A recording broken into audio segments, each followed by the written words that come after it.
Hey guys, what's going on? It's Ash here coming at you today in PUBG Mobile. I got my main man, my best bud, Powerbang from Powerbang Gaming. PB, what's up, brother? What's up, Ash? Thanks so much for having me, dude. It's always a pleasure to come onto your channel. And what is going on to all the folks watching? It's good to be here. Yeah, dude, it is great to have you. You know, I figured what better way to kick off doing pro tips in PUBG Mobile. It's going to be a new series here on CWA Mobile Gaming, than to invite the guy who, not only are we or best of friends going back years, but dude, your channel is blowing up on PUBG Mobile. How does it feel, man? Man, I don't know. It's still kind of surreal to me right now because honestly, I mean, you know the deal, man. We've been grinding, right, for the last several years doing this content thing, and it's not like the growth has been upsetting in the past. I've had steady, constant growth, but the way the graphs are turning right now is encouraging to say the least, and I've been super excited to, you know, really kind of be rewarded for something I really enjoy playing. Yeah, the thing that strikes me about you too, everybody who's watching should subscribe to Powerbang Gaming if you're not already. By leagues, he's the best guy around, in my opinion, for PUBG Mobile. And the one thing that struck me about you, we'll get into tips in just a moment here, but I have to ask, how did you, it seemed like so fast, you picked up the game and it seemed like a few weeks later, not only were you really good, but you also had a really good taste for what type of content people were looking for. You know, what type of videos do the best for you, just out of curiosity, and how do you come, you're doing double uploads right now, how do you come up with enough content ideas? It seems like you have no shortage of them. Oh man, that's a tough question. Honestly, like, you know me, ideas have always been like my weak spot. If I had to pick it myself for, like, you know, having a weak area, it would be like creativity, right? Like I'm tactily like very good as far as like execution and technical things. But the ideas, man, honestly, I've just been playing the game and making sure that I'm recording at all times. And then whatever happens during that game, it inspires me to do a certain theme or a certain whatever. One of the things that's really unique about PUBG is that every single game is unique and different because of the randomization and, you know, RNG's baby, of the loot. You never know what you're going to find or not find when you drop in. Sometimes you find 5 crossbows and it's like, oh, we'll do a crossbow challenge today. And it's something I just kind of have on, you know, I don't know, queue, I guess, like a list of topics that I'd like to do. And then based off of what I find, we just, you know, pick one and roll with it. Awesome, man. Well, keep up the good work on the YouTube side. And, you know, as far as the game goes, you're also a really, really good player, too. So, you know, I want to get into your top tips to make people better players. Real quick before that, question for you as a preamble is the update should be dropping any day, hopefully. They said coming soon. What are your expectations and what are your general thoughts on what we'll be getting? As far as the update, I'm super pumped for it. What we're going to be seeing is a brand new map. That's going to be the biggest ticket item, I think, and that's going to offer more variety from Erangel, which is the main island that people are used to playing. Erangel is great because it kind of established PUBG as like a hit game. That was where everything started. But I do see, like, you know, some players after playing this for years, I could see how it would get boring playing the same map over and over. So it's really cool to kind of see more stuff added for more variety and more things to do. So that's one thing. And then there's also going to be like a new arcade mode that's coming, like a sniper rifles only that you can choose. And for people like me that like to snipe, that's super fun to be able to kind of pick like snipers only. I want to train at this and, you know, improve your aim. There's a whole lot of other stuff too. No, it's cool too. And like new weapons much. And stuff. I saw your videos on the update. I'll link them below in case you guys are interested. Any of those new weapons kind of stand out to you as being OP? There Beast mode? are definitely not OP. There are a couple that are in the game now that are definitely serviceable, and one is kind of, I don't want to call it gimmicky, but more just like nostalgia, and which I can respect as well. The Winchester 94 got put into the game, and it's a lever action rifle that dates back to like the 1800s, right? So this is like what people were using in the Wild West, shooting from horseback. I think it's cool, but I think you're going to have a hard time with a Winchester 94 going up against an AWM or something that's got like a scope on it. So the one that's most notable to me is the R45 pistol. That thing can headshot somebody with one shot and take them down. So pretty cool stuff. Yeah, for sure. Let's get to the actual game tips here. Obviously, I just kind of told people that you picked up the game, relatively recently, and all of a sudden you're a beast at the game, right? You're carrying me on the regular on our Facebook streams. So, let me just start by asking you this, PB. Like, what do you attribute your incredible increase of skill, or maybe there was none, maybe I missed something there. But was there a moment, a light bulb moment for you, maybe, where you're like, okay, now I'm comfortable. Now I feel like I'm a good player here. Or was it just kind of little things on top of little things? I think there's a gradual increase of experience as well as skill that you gain as you play anything. It's just like in life, practice makes perfect, or so the saying goes. I'm not saying I'm perfect by any means. Don't roast me in the comments. But basically, I played a lot, and I think content creation had a great deal to do with the fact that I was getting more experience. And I think one of my best tips that I can give that a lot of new players are concerned with, a lot of people get into this game because they were either inspired or influenced by someone else to do so. They see a chicken dinner screenshot on Twitter. They're like, what's this game? Let me download it. I want to get a chicken dinner, right? Sure. Well, a lot of people are spending those first few games or first while, weeks, snaking through the grass and hiding in houses and just generally scared to move, because PUBG is a game where you can get shot once and die. So, your experience can be over very quickly. Well, I quickly found out that it was super beneficial to not really care about my stats, about my performance, about winning, and just to jump into the action wherever it happens to be. There's a lot of common drop zones in Erangel, which is the main PUBG Mobile map. Pachinki is one of them. School is one of them. Military base is one of them. Yasnaya Polyana is one of them. And so all of these places are super high population areas right off of the bat, and they're kind of central in the map. So when you jump in there, you really kind of get into a lot of fights. And at first, you may lose a lot of those fights, but eventually your gun skills start to come around. You start to get a little bit quicker on the reflexes, and pretty soon you're decent and start venturing out into other areas. Okay, let me ask you this, PB, because obviously there is arcade mode as well, where you can basically hot jump every single match and you're going to get a lot of action. However, you're also going to get a lot of RNG, right? Like if you just have a bad land or whatever, then you're kind of screwed. So what's better? Just landing at a populated area in a classic mode to get better, like a solo queue or something, or just rattling off tons of arcades in a row? What would you recommend to somebody? Obviously, doing both is okay too. Of course, doing both is okay, and I think both offers different skill sets. I think in classic mode, developing your looting techniques is one of the biggest things you can do to set yourself apart as a player, and loot is just basically free in arcade mode. It's everywhere, and depending on the type of mode that you're playing, for those of you guys that are trying to get into arcade mode and you want to know what type of mode you're playing, check the bottom right corner of the screen. There's a white label there that actually says what mode you're in. It's one of the most common questions that I get, and I didn't want people to be confused on your channel as well. That being said, arcade mode, I think, is great for enhancing your gun skills with all types of weapons, even more so in the next update where you may want to focus on sniper rifles or something like that. But arcade mode is great for honing your gun skills and churning off a lot of games that don't matter in your statistics very quickly. But I think to build the overall package, I think classic mode is still where to go to get better, because looting and doing that efficiently is really everything. Well, let's just touch on that right now then. Looting efficiently. Tell us about your loot strategy, and namely too, what are you prioritizing when you're looting in the beginning of a game? Let's just say you get your gun, you get your rifle or whatever. What are you looking for? And when will you stop focusing on looting and more on movement and killing?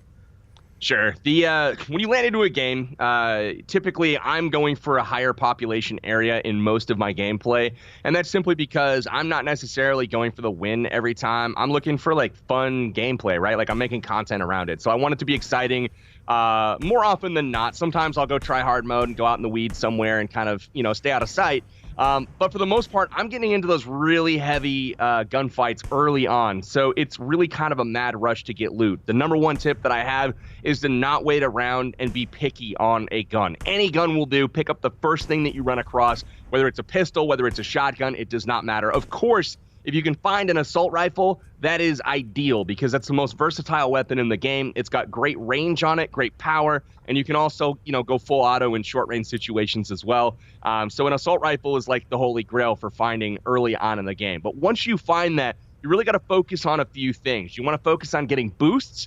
so that you are able to heal up to full health, because a mechanic in PUBG that makes it unique is you can't heal past 75% of your hit points. Yeah. So, your first aid kits are really kind of limited there. And a lot of the gun bullets from various weapons do more than 75 damage when they hit you in the head, or basically, long story short, as is pretty obvious from the amount of hit points you have, you die much faster. If you go head to head with 75 hit points against somebody with 100, you're going to die 9 times out of 10, unless you just get some great shot. So I highly recommend finding some boosts. And then, of course, getting armor. You want to find, at a minimum, level 2 chest armor and level 2 helmet. Those are key. As far as the question that you had about, when I stop focusing on looting, I want to make sure that I have like an assault rifle and a sniper rifle combo, or something that you feel comfortable with. Maybe it's 2 assault rifles, maybe it's a marksman rifle, which is kind of like the middle ground between sniper and AR. That would be like an SKS or a mini. I like to have kind of one of each, a decent amount of ammo, decent being like 150 rounds or more. And then make sure I have some energy drinks, painkillers, and then I'm ready to go. Level 2 armor at a minimum. All right, let's keep walking through this hypothetical match here. So you're all looted up. You have everything that you think you need. Now what are you doing? At this point, I'm bringing up the mini map. Normally, to kind of fall back a little bit, I am keeping an eye on the zone. When you first drop in, if you drop in a central area in the map, it's not as important to be keenly aware of where that zone is. But if you pick a spot like in the very corner, like Novo Reponoye. I don't know if I pronounced that right, but whatever. That's your favorite, though, isn't it? Your favorite? I love Novo. It's such good loot. So many great spots to not only loot up and find stuff, but like if you are attacked, you can either take somebody out, or if you get in trouble, you can hide and get away super easily there. So I really, really like Novo for loot. That is in the southeast corner of the map on the southern island, for those of you guys that are new to the game. But that being said, you got to check the map, the mini-map, by opening it and looking where that white circle is. If you find the safe zone is far from you and you have to run quite a ways, you're going to need to find a vehicle and get there typically in a hurry, because once that blue zone starts to come in, it will do damage over time. And that's not a spot you want to be if you're trying to win the game. So once you've determined like where the zone's going, typically what I do, if I know that I'm good to go on loot, like if I've got my dream loadout, I'm looking for a spot right in the middle of that safe zone, and I'm gonna go find a fortress to kind of hole up in. And as the zones continue to shift and change, I'll move from compound to compound, clear it out, and then set up shop basically and wait for people to me. So that's kind of what I'm doing in like an ideal situation. Okay, that makes sense. And that's, a follow-up question there, and you kind of touched on it at the end of your answer, but let's say you're moving, mid to early to mid game, you're moving from one kind of populated area to another one. Obviously, you've cleared your area, so let's say you're moving to, I don't know, from the school to Pachinki or something, right? And you move over to the new area. How are you engaging in a new area where everything's unknown? You don't know if there's people there. Like, what's the safe way to do that? Any tactics or tips there? To quote Dr. Disrespect, violence, speed, momentum.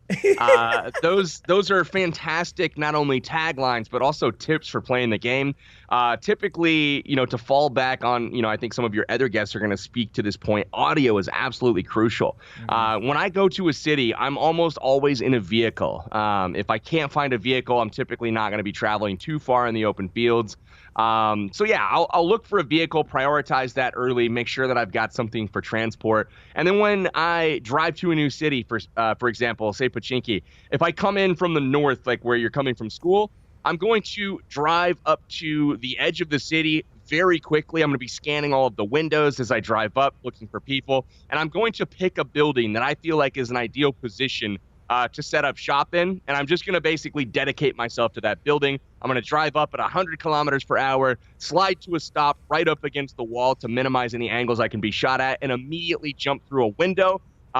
Normally, I'll kind of walk down the side of the house first, and when you kind of rush a house like that with violent speed and momentum, people are going to shuffle around to come look at you and try to get you in their crosshairs. And when they do that, you can hear their footsteps. You can hear them moving around. and almost always you're going to have an idea that somebody's there. And at that point, that's when you kind of alter what you're doing in order to adapt to the situation and, you know, shuffle your position based off of where you hear the sounds. But other than that, hop in the building, set up shop, and then start scanning the surroundings from the, you know, the glories of having cover with the house. Oh, that's great advice. And, you know, one final question on camping a house is, do you prefer roofs, or is roof, you know, scouting, sniping, camping a bad idea? Because you're so vulnerable at the same time, you have such great kind of view of the area. That's a 50-50 decision, in my opinion. Yeah. A lot of it comes down to how well can you shoot. Yes. If you do see somebody on a roof, are you able to capitalize on that situation and actually hit the shot if you choose to engage? If not, roofs may not be your best option, as, you know, where are you going to be looking when you're approaching a city? The first place you're looking is the roof lines. You know, are there people sitting there? That's where people stick out the most as well, because you can see their silhouette oftentimes on the horizon. So it does stick out a little bit when somebody's standing on a roof. That being said, great lines of sight and great angles having the high ground. So the roof is really advantageous, but I think it comes down to whether or not you feel comfortable with your own shot. And then another thing that you can do on rooftops as well is kind of lay prone, so people cannot see you unless they're basically above you. Mm-hmm. You could lay down behind a ledge and still use that third person perspective to kind of scan the surroundings. And you may not choose to engage when you see a car driving by or somebody running. If they're too far away, you might just decide, okay, I know where that guy is now, and then, you know, adjust and engage him from inside the house or something. Yeah, it's a great tip. And about engagement too, it's something that I kind of encounter decision making on almost every single match by match basis. Is I run into so many situations where I'll have a tactical advantage on my position, and I'll see somebody kind of running between houses, or I'll spot somebody, but they have enough cover around them that if I take a shot, I'm making myself known. What do you do in those situations? Are you more aggressive and just take a couple shots, hope for the headshot, hope for the quick kill? Or are you very careful about firing that first shot and kind of letting people know that you're there? It's a dual-pronged answer for this one. I know I have a lot of like situational stuff. No, but it's true. That's the beauty of this game, though, for me, is like how situational it is and how well you have to kind of have a visual idea of what your surroundings are. So basically in this situation, if you have cleared the area already and you have a really, or maybe you've been there for a while and you've got a pretty good feeling that you're one of, if not the only person in the area, and you see somebody running like that, I think it's okay to take the shot.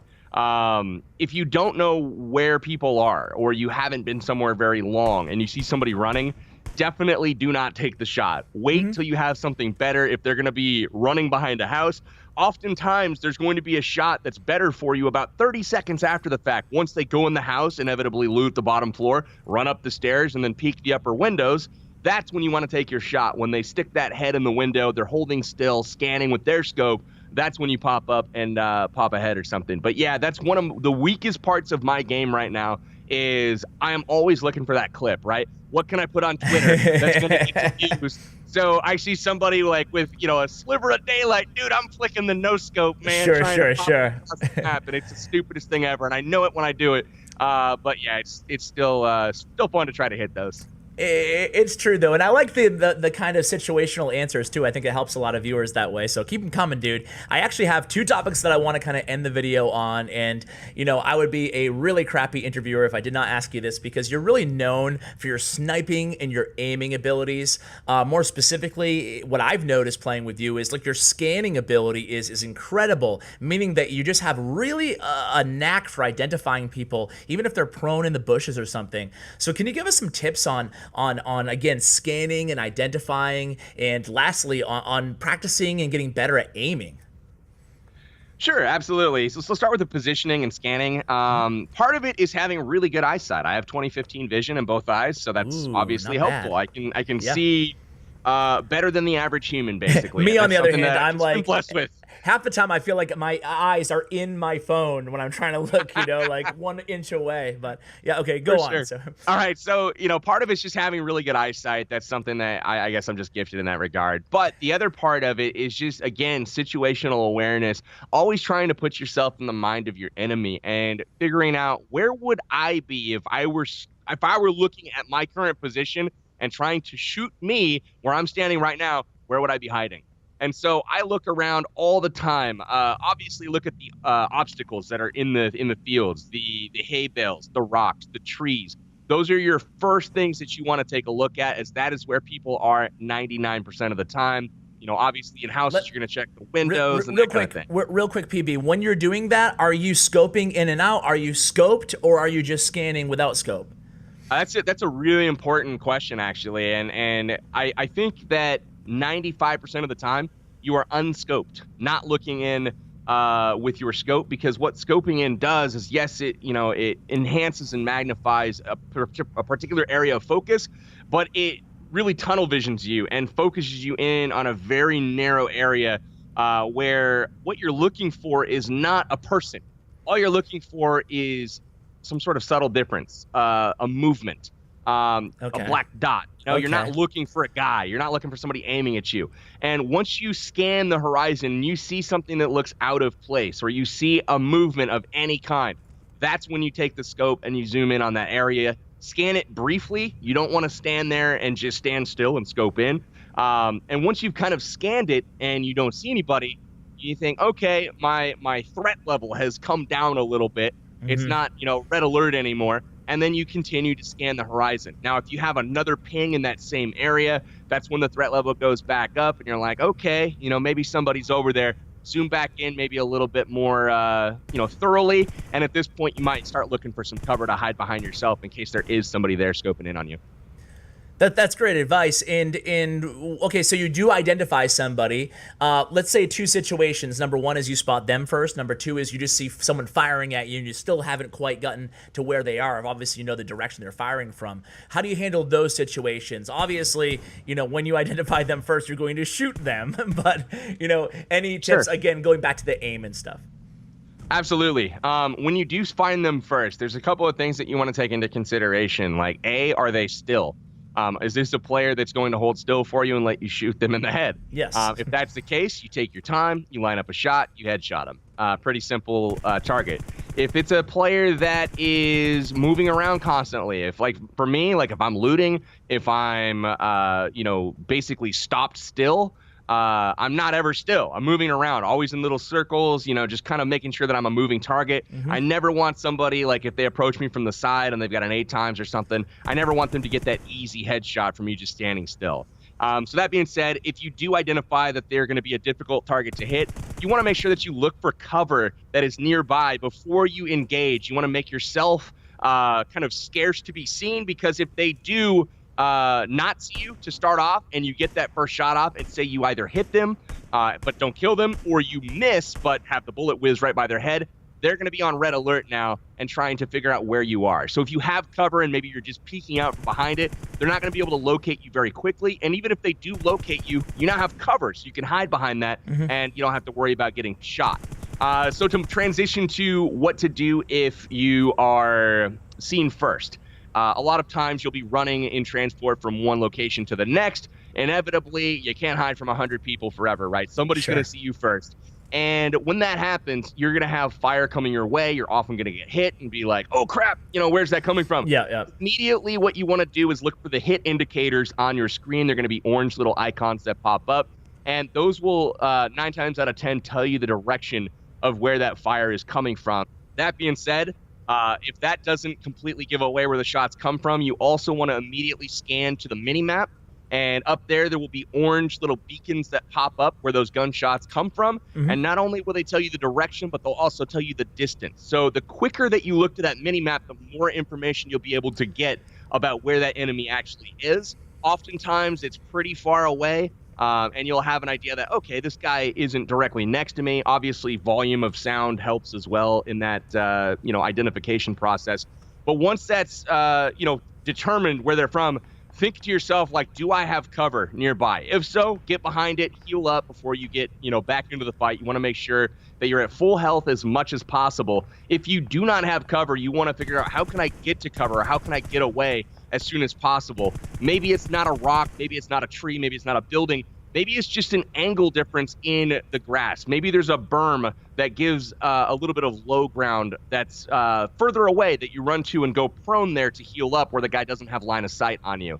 That being said, if you're really in a bad situation, return fire in the direction the shots came from. You may not see the enemy themselves, but you know the direction that he's shooting you from based off of all the indicators that I just gave you. So return fire in the direction, and that more often than not is going to force whoever it is, you know, in their eyes, they're sitting there thinking, this guy has no idea where I am. I'm going to kill him. Sure. And instead of that, they're going to be like, oh, crap, he sees me. He sees me, yeah.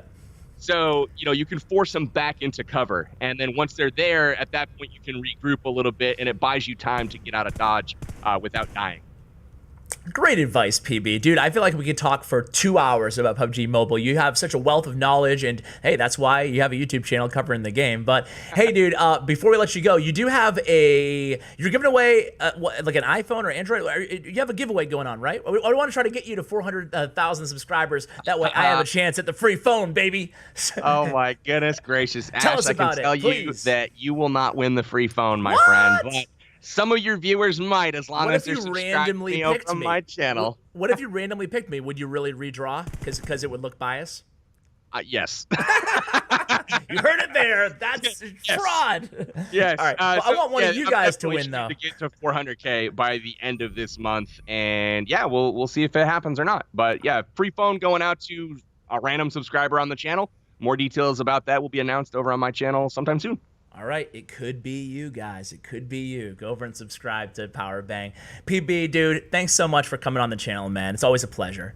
Sure, man. Thanks so much for having me. It's always a pleasure, and let's get some games in sometime soon. Let's do it, dude. I'll see you tomorrow. I think we're going to be streaming together, so I'm looking forward to it. You guys can catch both of us streaming, by the way, on Facebook. We're both partnered with Facebook Gaming, so I'll include those links for you guys as well. You'll have a lot of links to kind of digest in this video, but hopefully with Powerbang, we can get you on again. Thanks again, dude. Absolutely. Anytime. Take care, guys.